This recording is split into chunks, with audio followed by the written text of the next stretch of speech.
سر آپ اگر ولید صاحب یہ لیبر فورس سروے کے حوالے سے کامنٹ کر سکیں، جو اس وقت صورتحال ہے، اور یہ لیبر فورس سروے بذات خود بھی پریشانی کا ہی نمبر ظاہر کرتا ہے، کوئی اچھا نمبر ظاہر نہیں کرتا، لیکن میرا خیال یہ ہے کہ اس نمبر کو فردر ایویلویٹ کرنے کی ضرورت ہے۔ بالکل جی، میرے سے آپ کیا توقع کریں گے؟ میں اس کو کس سے تشبیہ دوں ان اعداد و شمار کو؟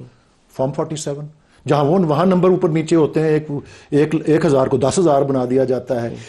10,000 کو 1,00,000 بنا دیا جاتا ہے،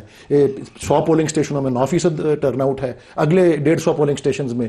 30% ٹرن آؤٹ ہے، اس سے اگلے 200 پولنگ اسٹیشنوں کے اندر 70% ٹرن آؤٹ ہے۔ جب اس طرح کے فگرز جو ہیں ہماری اسٹیٹ مشینری پروڈیوس کر سکتی ہے تو یہ تو چھوٹا سا مطلب معاملہ ہے، دایاں بائیں ہاتھ کا کھیل ہے۔ اچھا، یہ نمبر بڑے امپورٹنٹ میں عرض کر رہا ہوں نا، میں تو نمبرز ہی ہے نا، کس چیز کے بارے میں ہے؟ میں تو پروسیس کی بات کر رہا ہوں کہ نمبروں کو ادھر سے ادھر کرنا، نمبروں کو ادھر سے ادھر کرنا۔ آپ کو پتا ہے نا، آپ یقیناً آپ جانتے ہوں گے کہ برازیل کے ایک صدر کو جیل ہو گیا تھا، خاتون تھی غالباً، وہ کوئی نمبرز کو اوپر نیچے کرنے کے اوپر ہی ان کو جیل جانا پڑا تھا۔ یہ پچھلے اسی 8-10 سال کی بات ہے، ون ایگزامپل۔ اور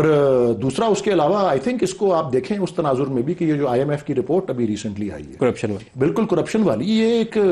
یہ بھی عکاسی کرتی ہے ایک پوری اسٹیٹ سیٹ اپ کے بارے میں، اور کس طرح سے ایک مطلب ایلیٹ کیپچر کے ہی بارے میں اس نے مسلسل، وہ اسی کے اوپر اس کا اشارہ ہوتا ہے۔ اور چلیں اس میں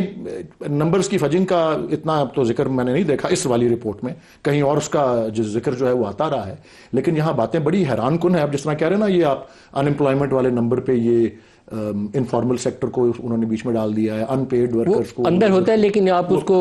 بڑے آسانی کے ساتھ نمبر کو ٹیمپر کر کے اوپر نیچے کر سکتے ہیں۔ جی جی جی جی، کیونکہ ابھی ان امپلائمنٹ کی جو صورتحال اربن ایریاز کے اندر ہے، it is perhaps the worst one جو ریسنٹ پاسٹ میں نے دیکھی ہے۔ میری عرض تو یہی ہے کہ جی ہمارے ریاستی نظام کی تو اب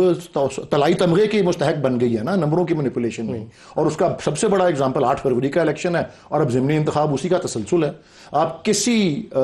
ایک تو تجزیہ نگاروں کی کہتے ہیں نا،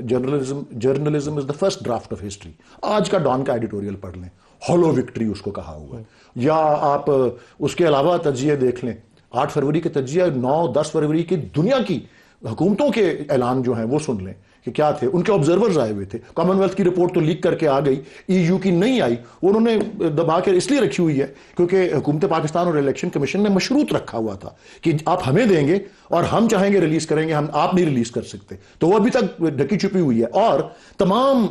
دنیا کے طرف سے جو بیانات آئے تھے اس موقع پر بھی وہ یہ تھے کہ پاکستان کے قانون کے مطابق ان کو سیٹل کیا جائے گا جو بھی کچھ ہوا ہے۔ اب یہ 28ویں اور 27ویں اور 26ویں ترمیم کے بعد اب کوئی توقع ہو سکتی ہے